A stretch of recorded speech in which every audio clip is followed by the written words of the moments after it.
Hello दोस्तों, नमस्कार। मैं रत्नाकर सर आप सभी का टारगेट विद गुरुकुल चैनल में तहे दिल से स्वागत करता हूं।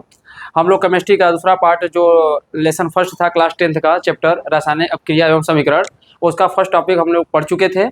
अब उसके बाद हम लोग सेकंड पार्ट इसका लेके आपके सामने उपस्थित हुए हैं। तो आइएगा, जिस तरीके से आपको वो पूरी क्लास समझ में आया था उसी तरीके से अब इस आगे वाला भी क्लास आपको समझ में आएगा। तो जो भी बच्चे अगर इस क्लास को ले रहे होंगे, डायरेक्ट ले रहे होंगे, तो उनको कम समझ में आएगा, इसलिए इसको पहले वो पहला वाला क्लास कवर करके आएंगे। फिलहाल आइए चलिए क्लास को स्टार्ट करते हैं। आज से हमको क्या पढ़ना है, आज क्या पढ़ना है क्या नहीं पढ़ना है ना। तो देखिएगा, सबसे पहला हम लोग का टॉपिक जो है आज का जो है क्या है, रासायनिक अपक्रिया। क्या पढ़ना है हम लोग को? रासायनिक अपक्रिया पढ़ना है।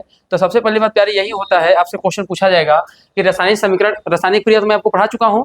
जब दो या दो से अधिक अभिकारक मिलकर एक नए उत्पाद या नए यौगिक का निर्माण कर देते हैं तो उसी को हम लोग क्या कहते हैं, रासायनिक अपक्रिया के नाम से जानते हैं।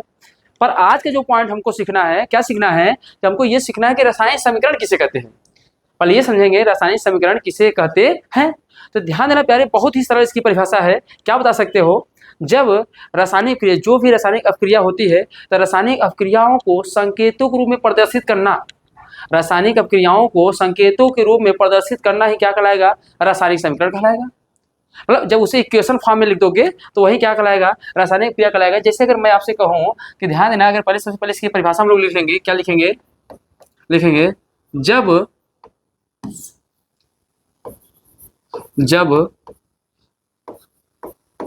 रासायनिक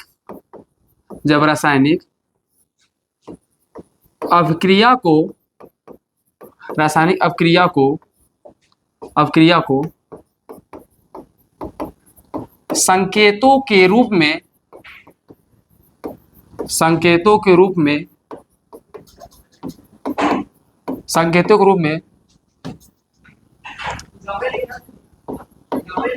संकेतों के रूप में प्रदर्शित करते हैं तो इसे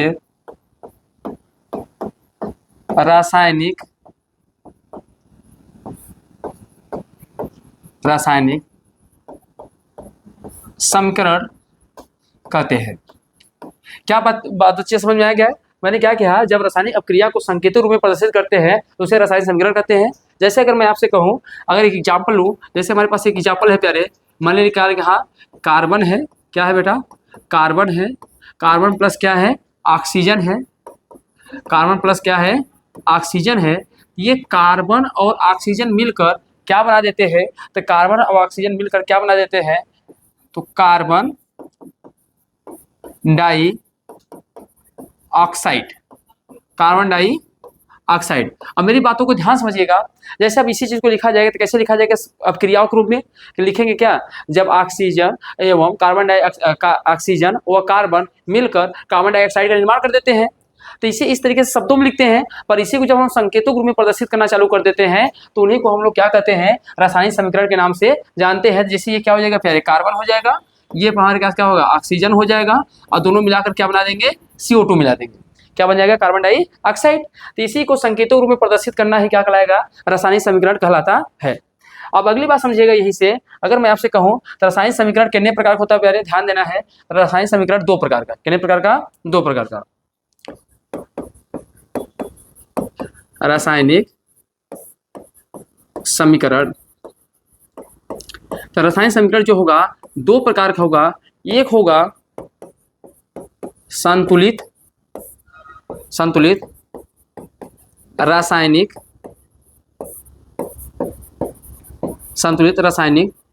समीकरण, और वही दूसरा क्या होगा, असंतुलित रासायनिक समीकरण। तो कह सकते हैं जो समीकरण होता है दो प्रकार का होता है, एक संतुलित, दूसरा क्या होता है, असंतुलित। अब देखिएगा, अगर आपसे कहा जाए कि बताइए संतुलित रासायनिक समीकरण किसे कहते हैं, क्या पूछा जाए, संतुलित रासायनिक समीकरण। तो संतुलित रासायनिक समीकरण, तो ध्यान देना है, अगर संतुलित रासायनिक समीकरण की बात कर रहा है तो इसको हम लोग कैसे लिखेंगे प्यारे, ध्यान देना।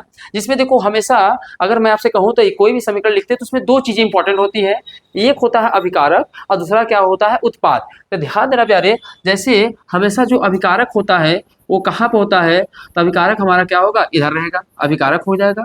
अब इधर क्या हो जाएगा, तो इधर हो जाएगा उत्पाद। क्या हो जाएगा, उत्पाद। तो उत्पाद सदैव कहाँ रह रहा है भैया, बाएं ओर, अभिकारक कहाँ रह रहा है, दाएं ओर। तो जो अभिकारक है और प्लस जो उत्पाद बना है, तो अभिकारक और उत्पाद दोनों के मान अगर बराबर हो, दोनों के अणुओं की संख्या अगर बराबर हो, तो उसे हम लोग क्या कहते हैं, संतुलित रासायनिक समीकरण के नाम से जानते हैं। क्या कहा हमने आपसे, अगर संतुलित रासायनिक समीकरण किसे कहते हैं, तो जब अभिकारक और उत्पाद के अणुओं की संख्या क्या हो, समान हो। इसको जिस भी रूप में लिए होंगे आप, मतलब उस रूप में, मतलब जितनी संख्या अभिकारक की होनी चाहिए उतनी कहना चाहिए उत्पाद की। क्योंकि ये चीजें कहाँ से आई है, आगे समीकरण को, इसीलिए अभी आगे चलकर हम सीखेंगे समीकरण को संतुलित करना। तो समीकरण संतुलित करना क्यों जरूरी है, क्योंकि वहां पे लगता है द्रव्यमान संरक्षण का नियम। द्रव्यमान संरक्षण का नियम अभी आपको समझाते हैं। तो ध्यान देना, पहले मैं क्या बताया, जितना अभिकारक हो उतना ही क्या हो जाए, उत्पाद हो जाए। तो उसी को हम लोग क्या कहेंगे, संतुलित रासायनिक समीकरण के नाम से जानते हैं। जैसे इसको लिखना चाहे तो आप लिख सकते हैं, क्या लिख लेंगे, जिस समीकरण में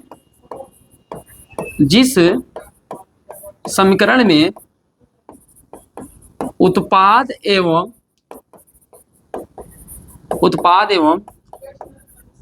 अभिकारक का मान समान होता है, उसी को क्या कहेंगे, रासायनिक समीकरण। जैसे अगर मैं बेटा ले लिया, क्या ले लिया, सोडियम ले लिया और प्लस क्या ले लिया, क्लोरीन ले लिया। अब इससे बना दिया 2NaCl। क्या बना दिया, 2NaCl। तो देखेंगे यहाँ सोडियम संख्या 2 है, क्लोरीन संख्या भी क्या है, 2 है। तो यहाँ कम है प्यारे, तो यहाँ हमको क्या लगाना पड़ेगा, 2 लगाना पड़ेगा। और यहाँ पे हमको क्या लगाना पड़ेगा, 2 लगाना पड़ेगा। तो अब ये देखो क्या हो गया है, 2 सोडियम इधर भी, 2 क्लोरीन इधर भी, 2 सोडियम इधर भी और 2 क्लोरीन इधर भी। ये कैसा हो गया, संतुलित रासायनिक समीकरण हो गया। तो जिस समीकरण में उत्पाद और अभिकारक का मान बराबर हो, समान हो, तो उसे क्या कहेंगे, संतुलित समीकरण। और वही जस्ट इसका उल्टा क्या हो जाएगा, उल्टा ये हो जाएगा कि जिस समीकरण में उत्पाद एवं अभिकारक का मान समान न हो, क्या हो जाएगा बेटा, असमान हो, तो उसे हम लोग क्या कहेंगे, असंतुलित रासायनिक समीकरण के नाम से क्या करेंगे, जानेंगे। तो क्या यहां तक की बात आपको प्यारे क्लियर है? अगर यहां तक की बात क्लियर हो, समझ में आ गया हो, तो हम लोग आगे बढ़ते हैं। देख लीजिए, आप लोग सर्च कर ले लीजिए, फिर हम लोग आगे बढ़ते हैं। चलिए देखिएगा, तो एक पेज में एक्स्ट्रा करके आपको वो बता देता हूं, ध्यान देना। अब क्या दूसरा क्या था भैया, असंतुलित रासायनिक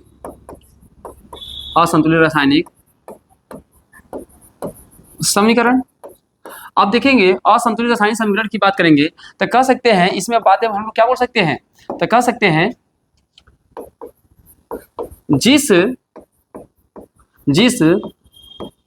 समीकरण का अभिकारक एवं उत्पाद का मान समान नहीं होता है, उसे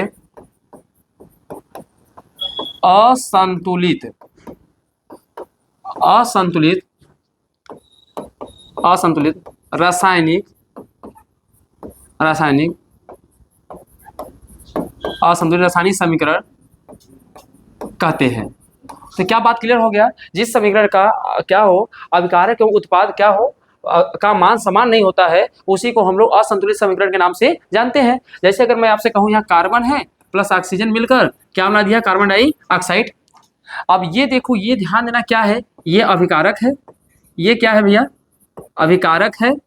अब ये वाला हिस्सा क्या होता है, उत्पाद होता है। क्या होता है, उत्पाद होता है। तो ध्यान देना, ये अभिकारक है, उत्पाद है। तो मेरी बात ध्यान से समझिएगा, यहाँ पर 2 है, तो ध्यान देना कि अगर मैं यहाँ देखूँ तो कार्बन संख्या कितनी है, 1 है। ऑक्सीजन की संख्या भी कितनी है, 1 है। पर यहाँ कार्बन संख्या तो 1 है, पर ऑक्सीजन संख्या कितना है प्यारे, 2 है। तो क्या दोनों बैलेंसिंग में है, नहीं है ना। तो अगर बैलेंसिंग नहीं है तो एक ऐसा समीकरण हो गया, तो कह सकते हैं यह असंतुलित समीकरण हो गया। तो जिसमें अभिकारक, ये अभिकारक हो गया, ये उत्पाद हो गया। तो अभिकारक और उत्पाद दोनों की संख्या हमेशा कितनी होनी चाहिए? बराबर होनी चाहिए। पर यहाँ देख रहे हैं कि ऑक्सीजन संख्या 2 है, ऑक्सीजन संख्या 1 है। अच्छा, इसके अलावा कुछ प्यारे बात और ध्यान देना, जैसे आप लोग मैथ में पढ़ते होंगे, तो मैथ में किसी चीज को पढ़ते थे, जैसे 4 के घाते 2 लिखा है, तो इसका मतलब हुआ 4 का गुणा कितनी बार करना है? 2 बार करना है। बात समझ आ रहा है? अगर यही चीज आप मैथ में पढ़ते, जैसे यहाँ मान लीजिए 5 है, तो 5 के घाते 3 लिखा है, इसका मतलब है 5 का गुणा कितनी बार करना है? 3 बार करना है। ये आप मैथ में समझते हैं। जैसे मैथ में घात कहाँ लगता है? ऊपर लगता है। तो केमिस्ट्री में हमेशा जो घात होता है वो कहाँ लगेगा? नीचे लगेगा। जैसे अगर मैं यहाँ लिख दिया, इस तरीके से लिख दिया हूँ Cl2, तो मतलब ये क्लोरीन के ऊपर घात कितना है भैया? 2 है। कितना है? 2 है। जिस तरीके से जैसे मान लो यहाँ पर x प्लस वाई लिखा गया है, तो x प्लस वाई में जैसे मैंने यहाँ 2 लिखा है, तो इसका मतलब आप क्या निकालते हैं? इसका मतलब यही निकालते हैं ना कि इसका गुणा इसके साथ भी होगा, इसका गुणा इसके साथ भी होगा, तो आप इसको यही लिखते हैं 2x प्लस 2y लिखते हैं। क्या बात क्लियर है क्या? 2x प्लस 2y लिखते हैं। क्यों? क्योंकि इसका गुणा दोनों तरफ हुआ। तो ऐसे ही जब भी कोई भी एलिमेंट के सामने, कोई भी यौगिक के सामने, जैसे मैं यहाँ पे एक यौगिक लिख देता हूँ, क्या लिख दिया? सोडियम या NaCl, तो NaCl के सामने 2 लिख दिया, तो यह मतलब यह बात बताने की कोशिश कर रहा है, यह 2 इसका 2 सोडियम है और 2 क्या है? क्लोरीन है। क्या बता रहा है? यह जो 2 है, 2 इसमें सोडियम भी है और 2 क्या है भैया? क्लोरीन में है। यह बात कौन समझा रहा है? असंतुलित रासायनिक समीकरण। क्या बात क्लियर है? यहाँ से कोई दिक्कत समस्या? अगर ध्यान देना। इसके अलावा अगर एक पॉइंट और बात करें हम लोग, जैसे मान लीजिए भैया अगर इसे लिखा OH लिखा है, OH का होल टू एस, OH का होल टू एस, अब यहाँ कुछ भी लिखा है कैल्शियम लिखा हो, कैल्शियम हाइड्रोक्साइड, इसका मतलब क्या हो रहा है कि ये जो 2 लिखा है ना, ये सिर्फ 2 संख्या किसकी? OH के है, न कि कैल्शियम की। कैल्शियम क्या है? अकेला है। पर अगर मान लेते हैं यही 2 हो जाए, अगर यहाँ पे 2 हो जाए, तो इसका मतलब ये हो गया OH की संख्या भी कितनी है? OH की संख्या कितनी हो जाएगी? 4 हो जाएगी, क्योंकि 2 घात लगा है, 2 यहाँ लिखा है, तो 2 दूनी इसको लिखेंगे तो कैल्शियम संख्या 2 ही निकल के आएगी। पर OH की संख्या अगर लिखेंगे तो 2 यहाँ है, तो 2 दूनी कितना हो जाएगा? 4 हो जाएगा, क्योंकि इसका इसके साथ क्या हो जाएगा? गुणा हो जाएगा। तो यह बेसिक बातें आप समझ सकते हैं। क्लियर है यहाँ तक की बातें? तो ध्यान देना है। हमने क्या समझ लिया? संतुलित किसे कहते हैं, असंतुलित किसे कहते हैं। आइए आगे बढ़ते हैं। अगला पार्ट देखिएगा। अब ये कह रहा है अब आपसे क्वेश्चन पूछ रहा है रासायनिक समीकरण को लिखने का नियम, रासायनिक समीकरण के लिखने का नियम। तो कैसे रासायनिक समीकरण को हम लिखते हैं जरा देखते हैं। एक एग्जांपल लेते हैं, फिर वहां नीचे आपको बताते हैं पॉइंट कैसे कैसे लिखा जाएगा। देखिएगा, जैसे मैं आपको कोई भी एग्जांपल XYZ कुछ भी लेना हो आप ले सकते हैं। मैं आपको सरल सरल एग्जांपल लेके समझाता हूँ, जिससे बातें आप क्या होगा समझ में आ जाए। जैसे मैं लेता हूँ, ले लिया आपको मैंने, ले कार्बन ले लिया और क्या ले लिया? H4 ले लिया। तो इससे मिलकर ये क्या बन गया प्यारे? CH4। तो ये हमारा तो कार्बन हो गया, और कार्बन ये हमारा जो बना है इसे हम लोग क्या बोलते हैं बेटा? मेथेन। क्या बोलते हैं? मेथेन। अब ध्यान देना, जो ये हिस्सा होता है इसी को हम लोग क्या कहते हैं? अभिकारक। क्या कहते हैं? अभिकारक। और जो ये हिस्सा होता है इसी को हम लोग क्या कहते हैं? उत्पाद कहते हैं। क्या कहते हैं? उत्पाद, या तो नया बना हुआ यौगिक। क्या हुआ भैया? उत्पाद बोल दो, नया यौगिक।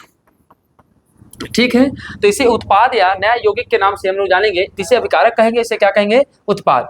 तो आप देखो, सबसे पहला नियम क्या रख रहा है रासायनिक समीकरण को लिखने का? तो अगर नियमों पे चलेंगे तो आपको नियम के बारे में सबसे देखा जाए, सबसे पहले पॉइंट तो देखिए नियम के बारे में क्या क्या मिल रहा है। पहला पॉइंट आपको ये नहीं समझ में आ रहा है कि रासायनिक समीकरण को लिखने के लिए हम संकेतों का प्रयोग करते हैं। जैसे सोडियम है तो सोडियम नाम हिंदी नहीं लिख रहे, सोडियम में हिंदी नहीं लिख रहे हैं, बल्कि बस सोडियम के लिए यानी यूज कर रहे हैं। कैल्शियम है तो कैल्शियम के लिए पूरा कैल्शियम नहीं लिख रहे हैं, बस क्या लिख रहे हैं? Ca लिख रहे हैं। तो सबसे पहला नियम क्या हो जाएगा कि इनको रासायनिक समीकरणों को लिखने के लिए हम लोग क्या करते हैं? संकेत का प्रयोग करते हैं। तो ध्यान देना है, समीकरण को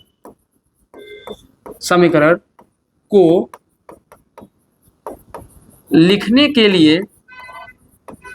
के लिए तत्वों के संकेतों का प्रयोग करते हैं। पहला पॉइंट क्लियर है भैया? पहला पॉइंट क्या क्लियर हो गया कि तत्व, देखिए कार्बन का क्या? कार्बन का संकेत है, यह हाइड्रोजन का संकेत है, यह CH4 का संकेत है। तो समीकरण को लिखने के लिए सबसे पहले तत्वों के संकेतों का प्रयोग करते हैं। दूसरी बात, तो देखिए अभिकारक कहाँ है? तो अगर देखेंगे तो ये वाला हिस्सा क्या हो जाएगा बेटा, बाएं। देखिए क्योंकि आप लोग बुक में जब पढ़ते हैं तो हम लोग ऐसे हैं तो ऐसा मत समझिएगा, ऐसे समझिएगा। तो ये हिस्सा क्या हो गया बायां, अब हिस्सा क्या हो गया दायां। तो ध्यान देना है ये वाला हिस्सा क्या हो गया अभिकारक, अब ये वाला क्या हो गया उत्पाद। तो अभिकारक सदैव कहाँ लिखा जा रहा है प्यारे, अभिकारक सदैव कहाँ लिखा जा रहा है, तो अभिकारक को लिखने के लिए सदैव कहाँ लिख रहे हैं हम लोग, दाएं तरफ। तो लिख लेंगे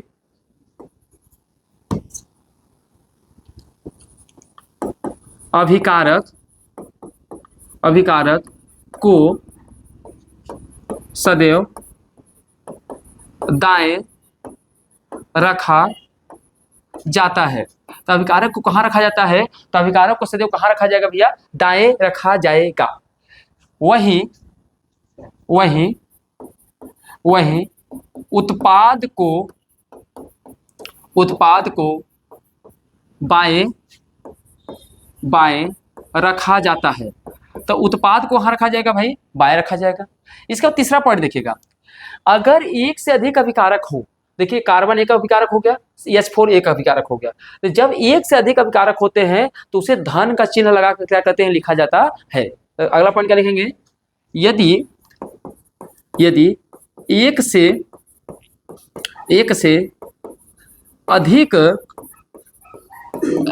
अधिक अभिकारक हो तो, एक से अधिक अभिकारक हो तो धन का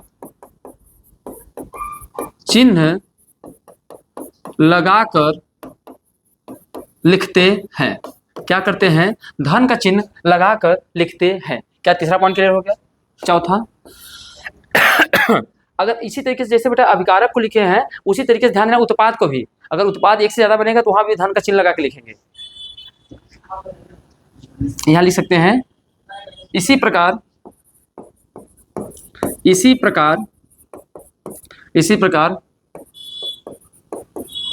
उत्पाद को भी लिखा जाता है। इसी प्रकार क्या होता है, उत्पाद को भी लिखा जाता है। चौथा पॉइंट की अगर बात करेंगे तो ध्यान देना है अभिकारक उत्पाद को किस माध्यम से अलग किया जाता है। तो अभिकारक को देखो, ये इधर क्या हो गया, अभिकारक हो उत्पाद हो गया, और ये क्या हो गया अभिकारक हो गया। तो अभिकारक को उत्पाद से अलग कौन कर रहा है, तो अभिकारक को उत्पाद से अलग हो रहा है कैसे, एरो के माध्यम से। तो कह सकते हैं अभिकारक कारक को उत्पाद से अलग एरो के माध्यम से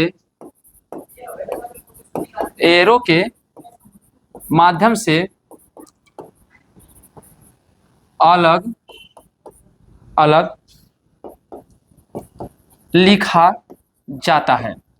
लिखा जाता है। क्या बात समझ में आ गया, ये पॉइंट क्लियर हो गया। अगर अभिकारक को उत्पाद से अलग करना है तो एरो के माध्यम से क्या करते हैं भैया, अलग करते हैं। यहाँ धन के चिन्ह से एक से अधिक उत्पाद हो या एक से अधिक अभिकारक हो तो क्या करते हैं, लिखते हैं। इसके अलावा अभिकारक को सदैव कहाँ रखा जाता है, बाएं रखा जाता है। वहीं उत्पाद को कहाँ रखा जाएगा, दाएं रखा जाएगा। उत्पाद को कहाँ रखा जाएगा, बाएं, और अभिकारक को कहाँ रखा जाएगा, दाएं। समीकरण को लिखने के लिए तत्वों के संकेतों का प्रयोग करते हैं। एक चीज और प्यारे, अगर ध्यान देना है, अगर कहीं पे भी किसी भी रिएक्शन में इस तरीके से लिखा है HMU, तो इसका मतलब होता है कि ध्यान देना वहां पे प्रकाश ऊर्जा लिया जा रहा है। ये प्रकाश ऊर्जा को संकेत देता है। अगर HMU लिखा है तो इसका मतलब उसमें प्रकाश ऊर्जा की आवश्यकता है। अगर किसी भी तत्व की किसी भी एरो के स्थान जैसे इस तरीके से लिखा जाए, इस तरीके से लगा दिया जाए, तो इसका मतलब यहाँ पर क्या होता है, यह उत्प्रेरक है, उत्प्रेरक। तो ध्यान देना है यहाँ क्या है, उत्प्रेरक। अच्छा कई बार होता है उत्प्रेरक एटलीस्ट कहते किसे है, तो ध्यान देना उत्प्रेरक का काम सेम टू सेम, ध्यान देना इसका सिर्फ काम होता है कि अभिक्रिया को आसानी से करवा देना। ये ध्यान देना, ना ही अभिक्रिया में भाग नहीं लेता। ध्यान देना दो या दो से अधिक अभिक्रिया जब मिलकर नए यौगिक को बनाते हैं ना, तो ये क्या करता है, अभिक्रिया में भाग तो लेता है पर कुछ अपने द्वारा नहीं बनाता, बस अभिक्रिया को उत्तेजित कराकर जल्दी से कराकर चलाता है। ऐसे समझो, एक एग्जाम्पल तौर पे उत्प्रेरक का काम क्या होता है, जैसे अगर दो जोड़ा, जैसे मान लो लड़की लड़का का शादी हो रहा है, तो पंडित जी पहुंच के क्या करते हैं, मंत्र पढ़ के दोनों परिवार को एक करके चले जाते हैं। क्या करते हैं पंडित जी, क्या करते हैं लड़का और लड़की को दोनों को जोड़कर एक घर में एक सूत्र में बांध कर चले जाते हैं। तो वैसे ही उत्प्रेरक आएगा, दो अभिकारकों को आपस में जोड़कर क्या करेगा, फुर्र हो जाएगा, उड़ जाएगा। तो अभिकारक का काम सिर्फ क्या होता है? तो अभिकारक का काम होता है अपक्रिया को तेज करवाना, उत्तेजित करवाना, और उसका रिएक्शन जल्दी से करवा के वहां से वो गायब हो जाएगा। जिस तरीके से पंडित जी शादी करवा के सुबह गायब हो जाते हैं, ऐसे ही उत्प्रेरक वहां पे इन दोनों का रिएक्शन करा के गायब हो जाएगा। तो ध्यान देना है, तो उत्प्रेरक जो होता है, उत्प्रेरक सिंबल बेटा इस तरीके से दिखाया जाएगा, और कभी कभी आपको ध्यान देना एक सिंबल इस तरीके से दिखाएगा ऊपर। तो इसका मतलब यहाँ से ध्यान देना है, इसका मतलब ये है कि यहाँ से ऊर्जा मुक्त हो रही है। क्या हो रही है? ऊर्जा क्या हो रहा है? ऐसे एरो बना है तो मतलब ऊर्जा क्या हो रहा है? मुक्त हो रहा है। और कहीं इस तरीके से एरो बन गया प्यारे, तो ध्यान देना है ऊर्जा ग्रहण हो रहा है। क्या हो रहा है? ऊर्जा ग्रहण हो रहा है। तो क्या ये छोटी छोटी पॉइंट आप जो समझ पाए हैं, ऐसे वो प्रकाश ऊर्जा देगा। अगर ये लेकर उत्प्रेरक काम होगा, उत्प्रेरक का सिर्फ काम इतना होता है अपक्रिया को आसान कर देना, और वो अपक्रिया में भाग नहीं लेता है। इसके अलावा ये एरो ऊपर की तरफ बनेगा तो ऊर्जा क्या होगी? मुक्त होगी। अगर एरो नीचे बना है तो ऊर्जा क्या हो रहा है? ग्रहण हो रहा है। बात क्लियर है यहाँ तक की? इसके अलावा ये सभी इसके क्या है नियम? 1 2 3 4 5। अगर बेटा अगर आ जाता है बोर्ड में लिखने के लिए तो बड़े आसानी से आप इसको लिख पाएंगे।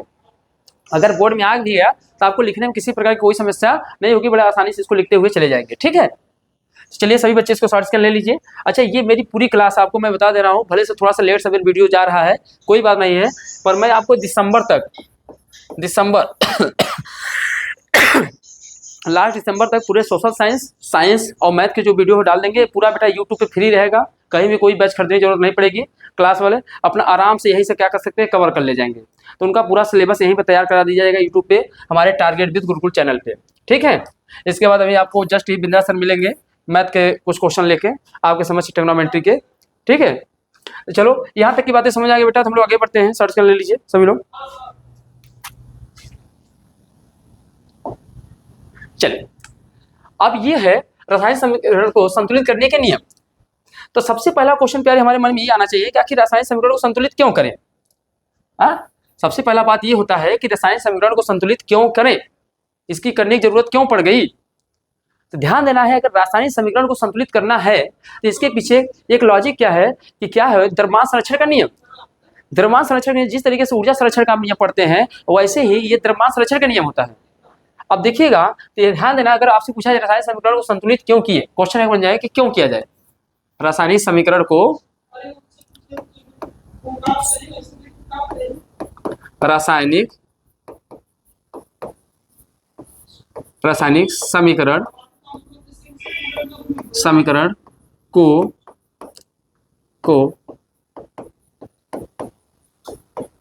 संतुलित क्यों करें?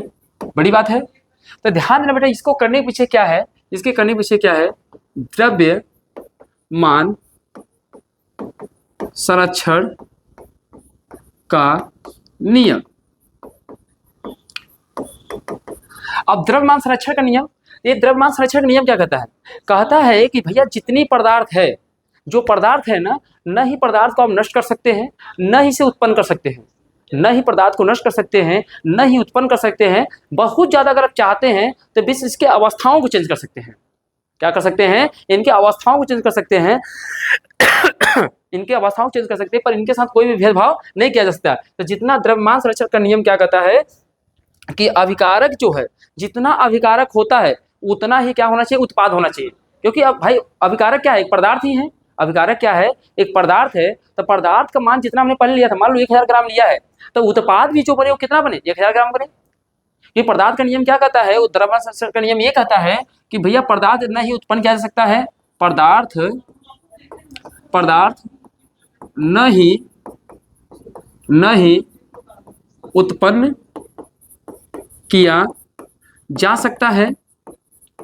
किया जा सकता है, ना ही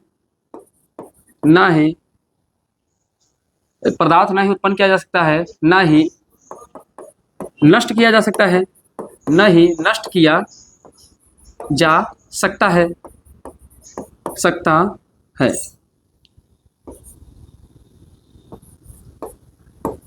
न ही नष्ट किया जा सकता है, न ही नष्ट किया जा सकता है यार।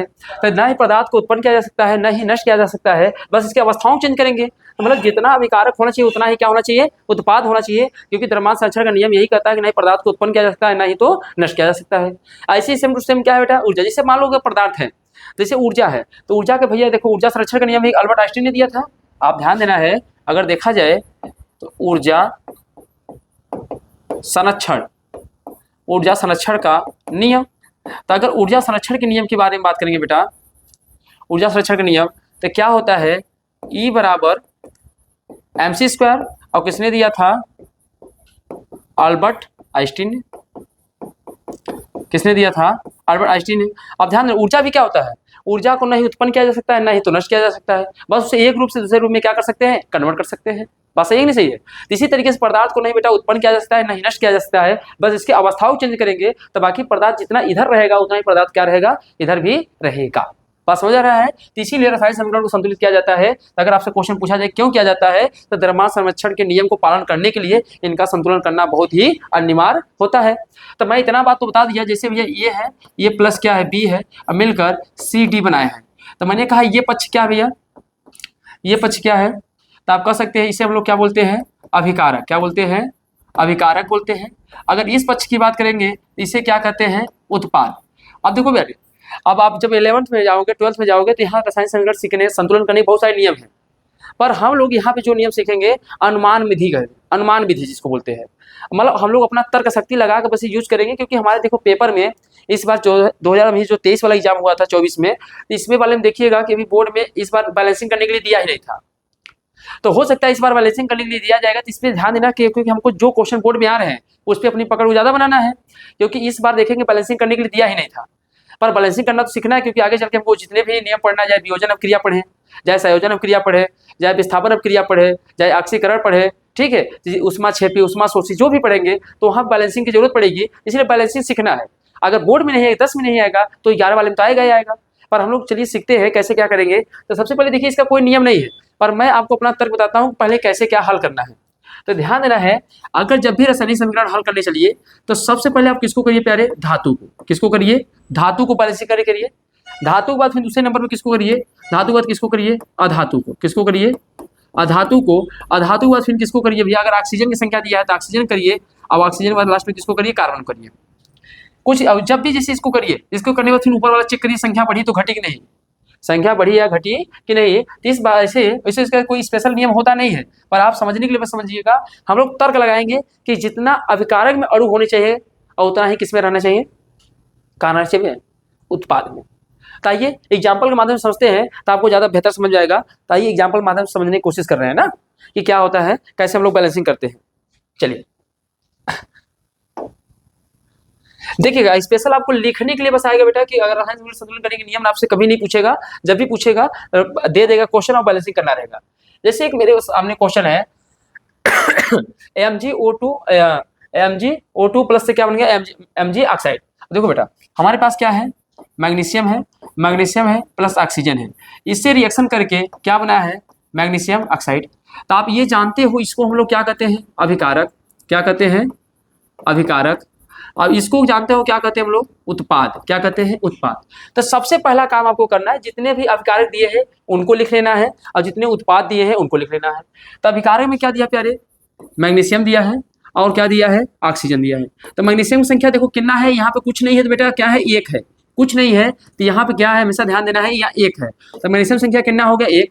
अब ऑक्सीजन संख्या ध्यान देना है, यहाँ पर भी 1 है, पर यहाँ 2 घात लगा है, 2 घात लगा है तो 1 गुणा 2 में करेंगे तो कितना हो जाएगा बेटा, 2 हो जाएगा। तो ऑक्सीजन की संख्या कितनी है, यहाँ पे 2 हो गया।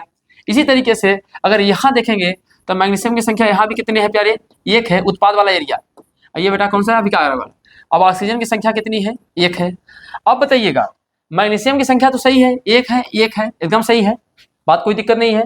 पर देखिए ऑक्सीजन की संख्या यहाँ 2 है, यहाँ ऑक्सीजन संख्या 1 है, तो ये द्रव्यमान संरक्षण का नियम फॉलो नहीं कर रहा है, क्योंकि ऑक्सीजन संख्या कितना 2 है, अब यहाँ कितना प्यारे 1 है, तो नियम गलत हो गया है। तो इसलिए हमको यहाँ पे बैलेंसिंग लाना पड़ेगा, मतलब ऑक्सीजन की संख्या को क्या करना पड़ेगा बेटा, बढ़ाना पड़ेगा। अब बताओ ऑक्सीजन की संख्या को जब भी बढ़ाएंगे तो देखिएगा, जब भी संख्या हम लोग बढ़ाएंगे तो बढ़ाने के बाद तुरंत हमको चेक करना है अगले वाले में संख्या बढ़ा है कि घटा है। तब बताइएगा, अगर मुझे ऑक्सीजन की संख्या बढ़ाना है तो ऑक्सीजन संख्या कितनी, 2 है, तो अगर 2 को यहाँ गुणा कर दे, 2 के यहाँ गुणा कर देंगे तो हमारा ऑक्सीजन 2 हो जाएगा, नहीं हो जाएगा। अब बेटा 2 की है तो ऑक्सीजन संख्या 2 हो गई, अब तो लग रहा है बराबर। तो 2 रिएक्शन में भी लगाते हैं तो देखिएगा, जैसे Mg है, O2 है, इसके बाद बेटा MgO है। अब आपके मन में 2 चीजें आएंगी, आपके मन में दो चीज आएगा, क्या आएगा? पहली बात ये आएगा कि सर ये जो दो है ये लगाए कहाँ?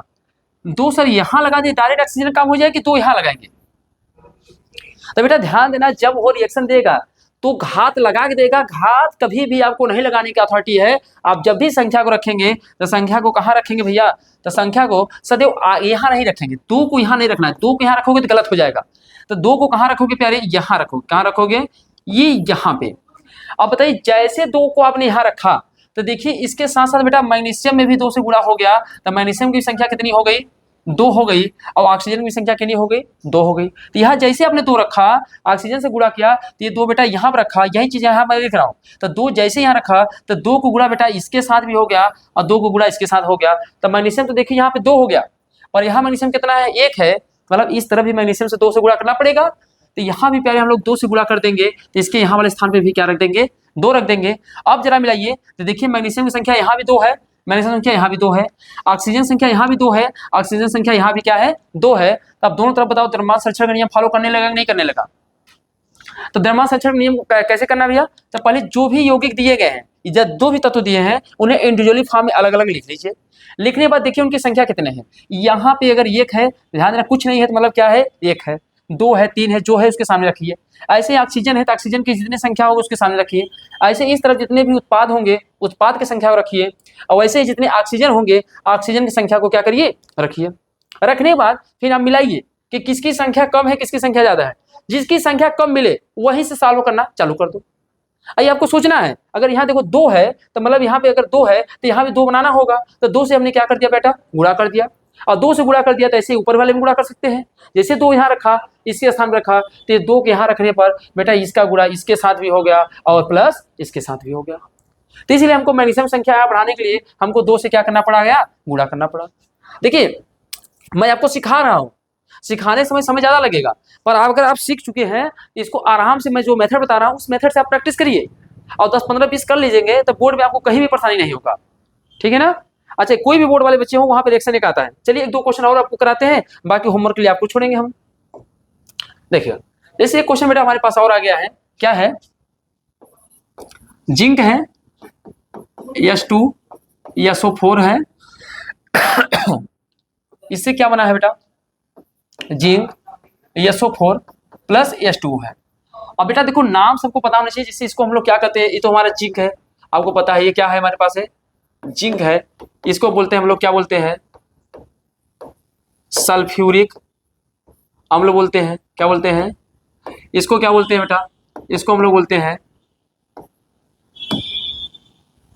इसको बोलते हैं जिंक सल्फेट बोलते हैं, और इसको क्या बोलते हैं? हाइड्रोजन। तो धीरे धीरे आप देखिएगा 1 से लेकर 30 तक अभी आपको कम से कम परमाणु क्रमांक याद होना चाहिए, उनके प्रतीकों को याद होना चाहिए। अब देखो प्यारे, सबसे पहले अब ये यहाँ से यहाँ तक हिस्सा देखेंगे तो ये हमारे पास जो हिस्सा है वो क्या है? तो आप कह सकते हैं सर ये उत्पाद है। क्या है? उत्पाद है। ये वाला हिस्सा जो है ये क्या है? ये वाला हिस्सा क्या है भैया? अभिकारक है। क्या है? अभिकारक है। अभी देखो अभिकारक ये क्या हो गया? उत्पाद। तो देखिए सबसे पहले मैंने कहा कि इसी लिखा, देखो मैंने आपको नियम जब बताया था, तो दो से अधिक अभिकारक आएंगे तो उसे हम लोग क्या करेंगे? यार उल्टा लिख दिया क्या? Sorry big mistake. चलो ये क्या है? हमारा अभिकारक है, अभिकारक है। अब ये हमारा क्या है प्यारे? उत्पाद है। क्या है भैया? उत्पाद है। तो ध्यान देना है, अगर अभिकारक देखेंगे जब दो एक से ज्यादा आ रहा है तो प्लस लगा रहे हैं, उत्पाद भी एक से ज्यादा आ रहा है प्लस लगा रहे हैं। तो सबसे पहले काम देखिए, इसको लिखते समय सबसे पहले लिखिए जिंक है, इस तरफ जिंक लिख दीजिए। हाइड्रोजन है, हाइड्रोजन लिख लीजिए। अच्छा SO4 को चाहे तो अलग अलग लिख सकते हैं, पर एक साथ रखेंगे तो सही रहेगा। SO4 तो देखिएगा SO4 की संख्या सामने कुछ नहीं लिखा है, कितना है? 1 है। हाइड्रोजन संख्या कितनी है? 2 है। जिंक की संख्या कितनी है भैया? 1 है। ये कहाँ हो गया? इसे आप लोग बोल सकते हैं LHS। क्या बोल सकते हैं? इसको सॉरी RHS। ये क्या है बेटा? हमारे पास इसको मान सकते हैं अभिकारक हमारे पास क्या है? RHS, right hand side. और जबकि उत्पाद क्या है बेटा? LHS। बना लीजिए। अब देखिए इधर भी वही सेम टू सेम। जिंक कितना है बेटा? 1 है। H2 कितना है? H2 भी कितना है? 2 है। अब SO4 भी कितना है प्यारे? 1 है। कितना है? 1 है। लो, इसको तो करने की जरूरत ही नहीं है, क्योंकि देखो जिंक की भी संख्या 1 है, जिंक की संख्या इधर भी 1 है, हाइड्रोजन इधर भी है, हाइड्रोजन इधर भी है, सल्फेट इधर भी 1 है, सल्फेट इधर भी 1 है। तो ये ऑलरेडी बेटा बैलेंसिंग ही है, इसको बैलेंसिंग करने की कोई जरूरत ही नहीं है।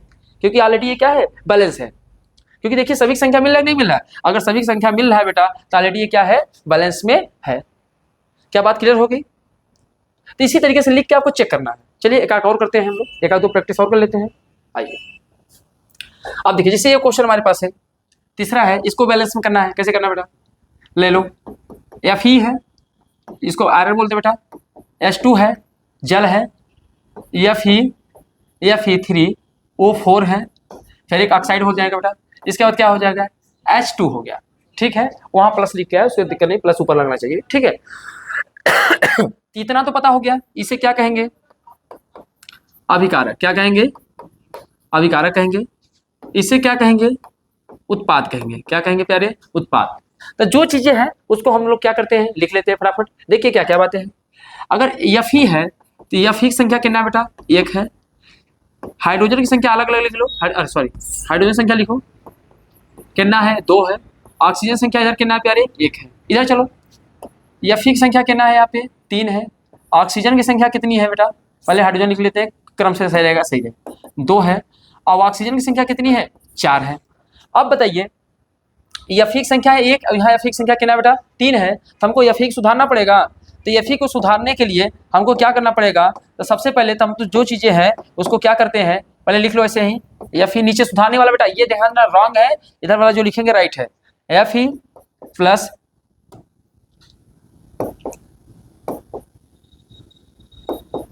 H2O Fe3O4 plus H2O। तो हमको सबसे पहले बेटा देखो, अब इसमें क्या गया है, हाइड्रोजन भी ऑक्सीजन है सबको।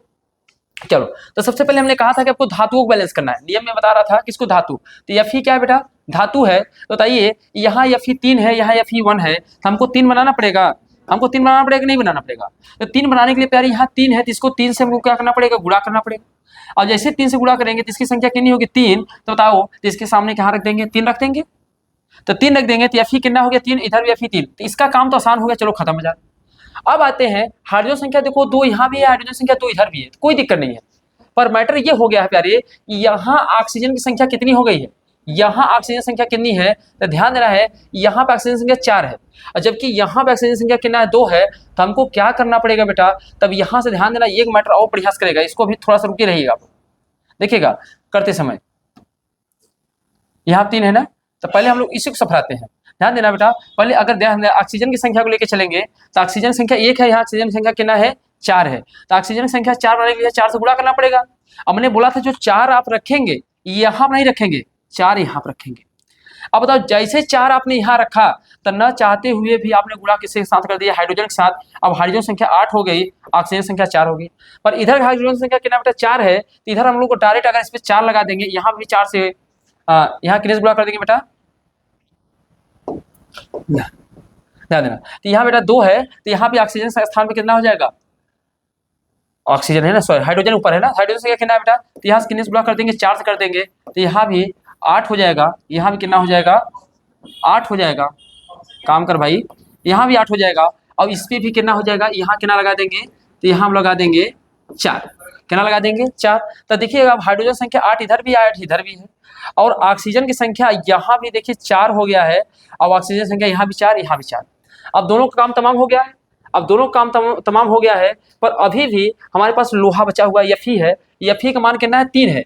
तो बस मुझे इधर ही गुणा करना है Fe में, Fe में 3 ला देंगे, यहाँ 3 ला देंगे तो Fe की संख्या भी 3 हो गया। अब देखिएगा बैलेंसिंग हो गया, तो देखिएगा 3 Fe इधर भी, 3 Fe इधर भी, 8 हाइड्रोजन इधर भी, 8 हाइड्रोजन इधर भी, और 4 ऑक्सीजन इधर भी, 4 ऑक्सीजन इधर भी। इसे कहते अपने अनुसार, इसका कोई नियम नहीं बेटा, आप देखते रहिए कहाँ संख्या कम है, जितना कम है उसी को बढ़ाने की कोशिश करिए। और जब बढ़ाइए तो इस बात को ध्यान दीजिए, जिस वैल्यू को रख रहे हैं उसके रखने से कोई और संख्या तो नहीं बढ़ रही है। क्योंकि जैसे मैंने हाइड्रोजन पे 4 रखा, हाइड्रोजन से 4 रखा, तो इस 4 को गुणा बेटा इस हाइड्रोजन के साथ भी हो गया, ऑक्सीजन के साथ भी हो गया। तो हाइड्रोजन 4 की संख्या 8, अब 4 दूनी कितना हो गया, 8 हो गया, ऑक्सीजन संख्या कितना होगी, 4। तो न चाहते हुए भी हाइड्रोजन संख्या कितना हो गया, 8, जबकि हाइड्रोजन संख्या कितना था, 2 था। तो हमको दोनों फिर से क्या करना पड़ेगा बेटा, गुणा करना पड़ेगा।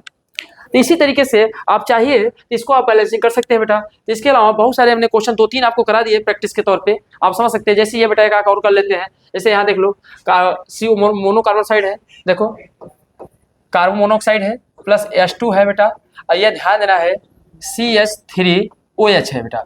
इसे हम लोग क्या बोलते हैं बेटा? मेथेनॉल। मेथेनॉल शराब, एल्कोहल। तो एल्कोहल जो होता है मेथेनॉल बोलते हैं। इसको क्या बोलते हैं बेटा हम लोग?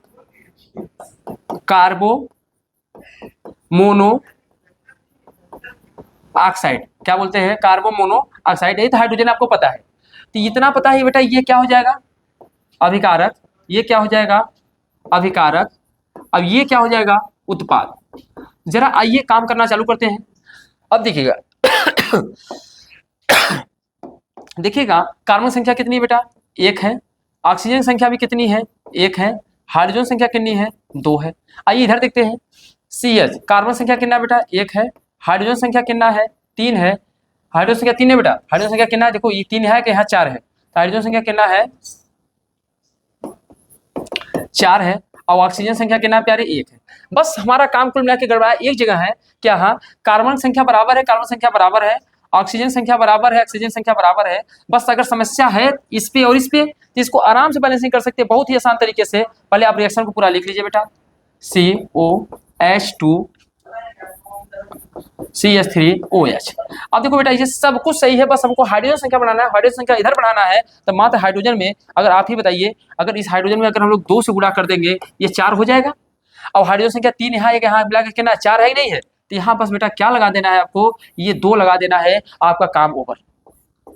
जिस पैटर्न से बेटा मैं यहाँ बता रहा हूँ, यहाँ लिखेंगे असंतुलित समीकरण, यहाँ लिखेंगे संतुलित। इसी पैटर्न से अगर आप हल करके लाएंगे तो आपका दो मार्क्स जो है बोर्ड में, 2 मार्क्स जो है बेटा आपका क्या हो जाएगा? पक्का हो जाएगा। इसको आपको कोई काट नहीं सकता। समझ रहे हैं? तो यूपी बोर्ड में ये 2 नंबर का एकदम परफेक्ट क्वेश्चन आता है। तो यहाँ तक अगर बातें क्लियर हो बेटा तो आप समझ गए हो तो बताइए। चलिए, तो आप लोग नोट्स अपना अच्छे से बनाते रहिएगा। इसी तरीके से 2 महीने के अंदर हम लोग लगभग साइंस पूरी जितनी भी सेक्शन है क्लास 10 का उसको खत्म कर देंगे। आइएगा अब देखिए, इसी तरीके से बेटा हमने आपको क्वेश्चन बहुत सारे रख दिए हैं प्रैक्टिस के लिए। आप आराम से PDF आपको मिल जाएगा। अब यहाँ से PDF के माध्यम से वो प्रैक्टिस कर सकते हैं। अगर जहाँ भी नहीं आएगा तो कमेंट के माध्यम से आप लोग बताइएगा, मैं उसे फिर से आपको सॉल्व करा दूंगा। ठीक है? या इसके लिए मैं एक अलग से स्लाइड ही लेके आपको अलग से वीडियो बना के डाल दूंगा। अब देखिएगा इसके बाद बेटा हम लोग कल स्टार्ट करेंगे इसके, क्योंकि टाइम ज़्यादा हो जाएगा। तो हम लोग कल स्टार्ट करेंगे क्या? संयोजन क्रिया। क्या करेंगे? कल बताएंगे आपको संयोजन क्रिया क्या होता है, क्योंकि कल संयोजन क्या होता है, वियोजन क्या होता है, ये सारे क्वालिटी को कल सभी क्रियाएं जितनी होने वाली है कल मैं चर्चा करूंगा। ठीक है? तो मिलते हैं फिर अगले वीडियो में। Thank you very much.